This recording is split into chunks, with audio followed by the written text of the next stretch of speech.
Who doesn't know Poonam ji? Everybody has 4G. Thank you so much for coming, yaar. Thank you for inviting. And आज भी यहाँ आने के लिए. तो 2024 में कंट्रोवर्सी शुरू होने से पहले ही ड्रामा स्टार्ट हो गए थे पूनम पांडे की फेक डेथ का। लेकिन उसके ही अगले दिन हमें पता चला कि पूनम पांडे जिंदा है, क्योंकि वो बस एक पब्लिसिटी स्टंट था सर्विकल कैंसर अवेयरनेस के लिए और साथ में पूनम पांडे की रिलेवेंसी के लिए, जो कि सक्सेसफुल भी रहा, क्योंकि उसके बाद ही लोगों ने पूनम पांडे को अपने शोज पर बुलाना शुरू किया, जैसे कि समय रैना। क्योंकि समय रैना के शो पर जज बनने के लिए या तो फिर आप कॉमेडियन होने चाहिए या फिर आपके पास पूनम पांडे जैसा ओनली फैंस। और जितना अच्छा ड्रामा पूनम पांडे ने अवेयरनेस के लिए किया, अगर उतना ही वो लॉकअप शो पर कर लेती तो वो आज समय के साथ नहीं बल्कि मुनव्वर के आगे होती। तो 2024 पूरा कंट्रोवर्शियल था, फिर चाहे वो किसी की भी कंट्रोवर्सी हो, जैसे रजत दलाल, एल्विस यादव, एजाज खान, हनी सिंह, वास्ता या फिर डायरेक्ट कैरी मराठी। तो आज हम सभी कंट्रोवर्सीज के ऊपर बात करेंगे। तो सबसे बड़ा और सबसे पहला कंट्रोवर्शियल नाम है एल्विस यादव। जी हाँ, एल्विस यादव ने बिग बॉस जीतने के बाद अपना कंटेंट स्विच किया है, क्योंकि अब एल्विस यादव व्यूज के लिए रोस्ट वीडियोस या फिर स्केच वीडियोस क्रिएट नहीं करते, बल्कि अब वो कंट्रोवर्सीज क्रिएट करते हैं। इस साल जितना पैसा एल्विस यादव ने गैम्बलिंग और बैटिंग एप्स को प्रमोट करके नहीं कमाया, उतना यूट्यूब पर कंट्रोवर्सीज करके यूट्यूब के एडसेंस से कमा लिया, क्योंकि जितने एल्विस यादव ने शोज नहीं किए उतनी कंट्रोवर्सीज की हैं।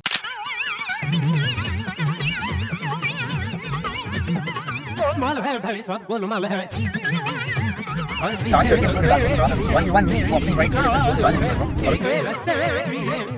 रहे थे बैठ के खड़ा हो। क्या बोलूं मैं? तो सबसे पहले एल्विस की कंट्रोवर्सी हुई मुनव्वर के साथ, क्योंकि उसने मुनव्वर को गले लगा लिया था। हाँ, लेकिन ये पहली बार नहीं था कि एल्विस ने किसी सांप को गले लगाया हो। अपने हिंदू धर्म के ऊपर, अपने सनातन धर्म के ऊपर एक नहीं 1000 मुनव्वर फारूकी कुर्बान है। उसको मैं कंसीडर ना करता, ना अपना कोई दोस्त, ना अपना कोई भाई, नथिंग। ऑन कैमरा बोल रहा हूँ, मेरे लिए मेरा धर्म सबसे ऊपर है। गले मिलने पर तो कंट्रोवर्सी हो गई, लेकिन किस करने पर कुछ नहीं हुआ।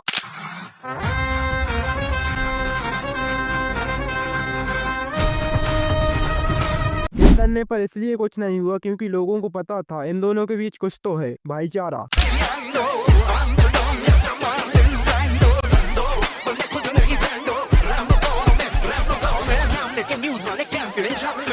मुनव्वर और एल्विस की कंट्रोवर्सी के स्टार्ट होने की रीजन थी रैंडम सेना, और खत्म होने का रीजन था मुनव्वर का बेटा, क्योंकि मुनव्वर का बेटा खुद एल्विस आर्मी का सदस्य निकला। एल्विस से बात करनी है? कौन है भाई? He is watching your videos only, मेरा बेटा है। अच्छा, वीडियोस देख रहा है। हेलो बच्चे, हाउ आर यू? ये लास्ट है आरिफ सर।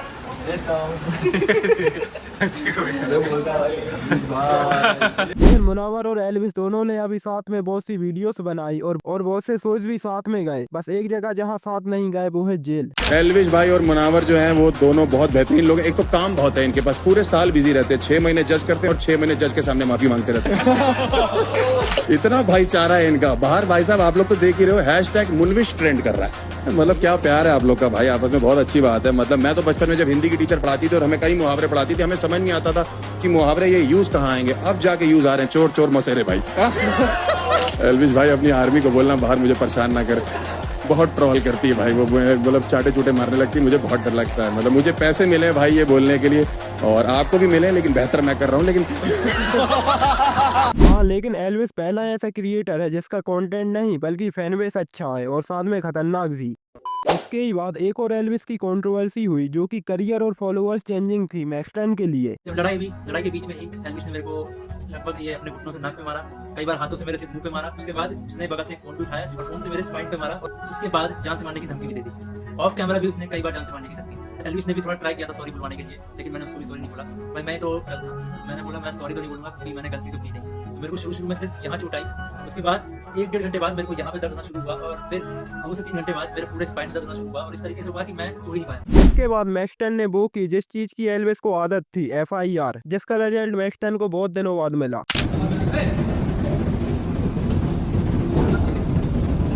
एल्विस को जेल तब हुई जब तक मैक्सटन को गाना मिल चुका था, लेकिन इसके पहले एक ऐसे बंदे की एंट्री हुई जो अभी अंदर है बिग बॉस के। जी हाँ, रजत दलाल।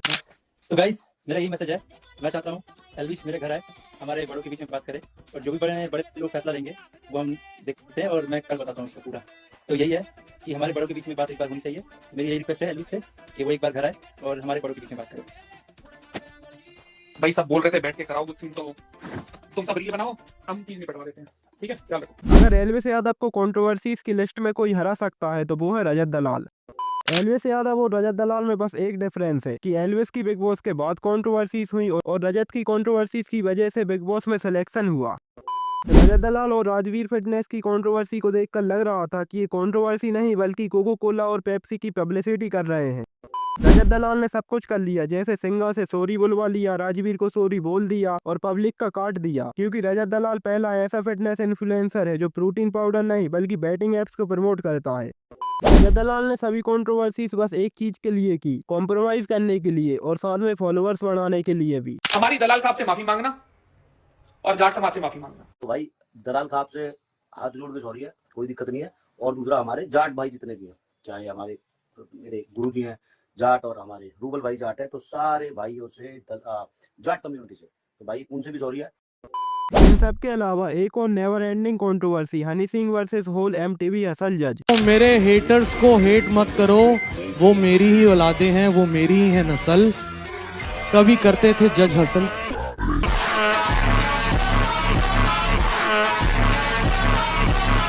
जी हाँ, हनी सिंह वर्सेस बादशाह, जो कि पहली ऐसी कंट्रोवर्सी है जिसमें कि वो एक दूसरे को रैप के थ्रू नहीं बल्कि इंटरव्यू के थ्रू डिस कर रहे हैं। क्या बादशाह थे माफिया मुंडीर में? नहीं, मुझे तो लगता है कि मैं था। नाराजगी अपनों से होती है, क्लाइंट से थोड़ी ना होती है। पूरी एल्बम आपकी करेंगे? हाँ, मेरी एल्बम करेंगे, हनी का म्यूजिक होगा। एल्बम आई कभी? अंग्रेजी बीट थे, तो रैप हो मैंने। हनी दावा करते हैं कि मैंने लिखा, किसका कमबैक नहीं हो रहा? हनी के लिए लिखा है। जी हाँ, हनी सिंह कभी बादशाह को अपना क्लाइंट कहते हैं। शायद आप उनको जानते हो, उनका पब्लिक नेम यो हनी सिंह, आप जानते हैं उन्हें? हाँ सर, जानते हैं। मतलब मुझे तो ऐसा लगता था कि भाई थे, दोस्त थे। नाराजगी दूर नहीं हुई अभी तक दोनों की। नाराजगी अपनों से होती है, क्लाइंट से थोड़ी ना होती, वो दोस्त क्लाइंट से। लेकिन बादशाह ने मना कर दिया कि वो हनी सिंह के क्लाइंट नहीं थे, फिर इसलिए हनी सिंह ने डायरेक्ट अपना बेटा ही बोल दिया। आप अपने गाने खुद नहीं लिखते हो, कोई और लिखता है? आपका सबसे बड़ा कंपटीशन कौन है? मुझ जैसा करने वाला कोई नहीं है, तो मेरा कोई कंपटीशन नहीं है। मुझसे बेकार तो बहुत सारे हैं, आधे तो मेरी औलादे हैं।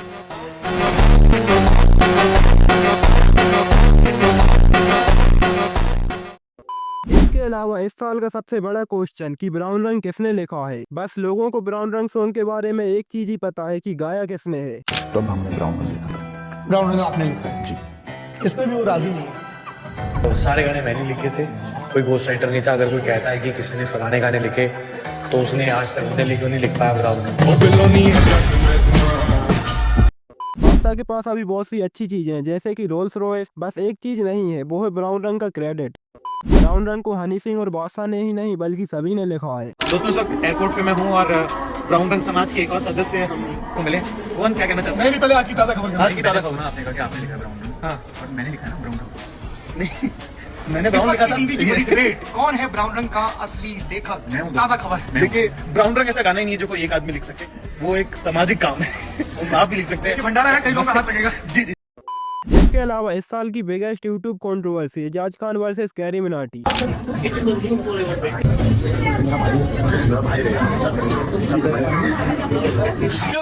होता ना बेटा, कोई को ऐसा भी दिखता हमारे जैसा। ये कैरी है सर, कैरी मेरे को रोस्ट किया था, सॉरी बोल दी मेरे फैन लोग।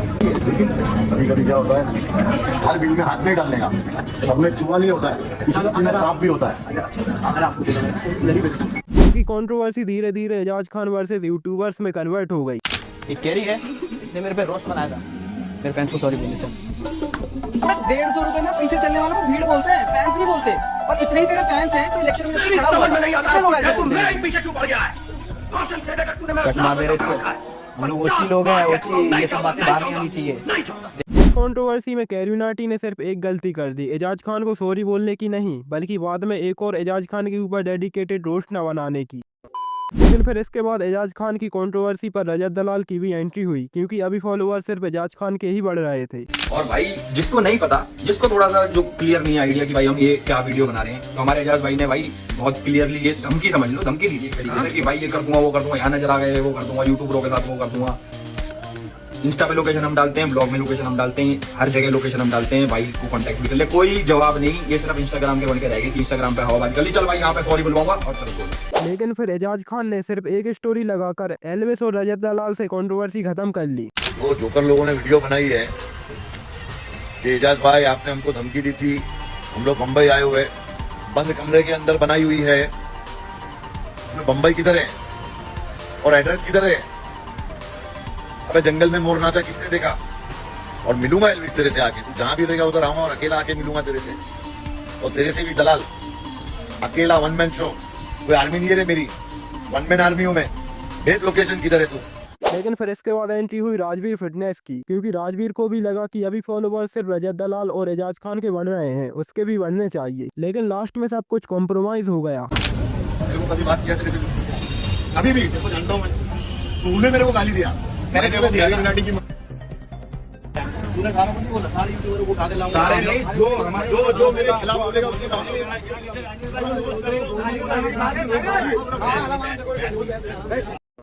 अब हम बात करेंगे एजुकेटेड कंट्रोवर्सी के बारे में, जो कि सेम एल्विस यादव के साथ हुई, ध्रुव राठी वर्सेस एल्विस यादव। ध्रुव राठी हरामी है, वो होगा जो भी होगा, मुझे कोई लेना देना नहीं भाई, अपनी पर्सनल लाइफ में कोई कुछ भी करे, मुझे क्या लेना देना।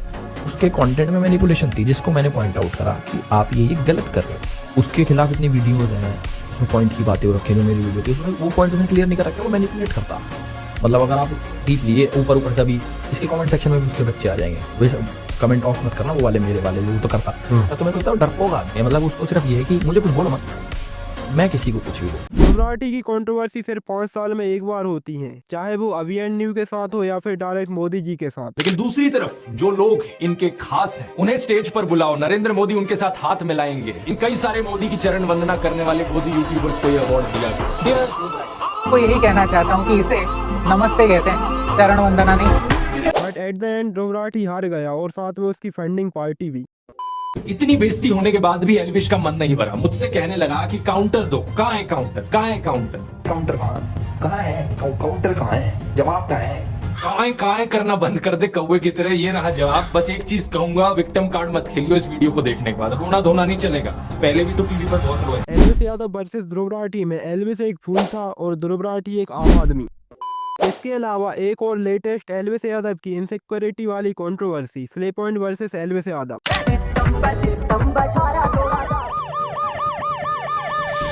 आप क्यों है इधर?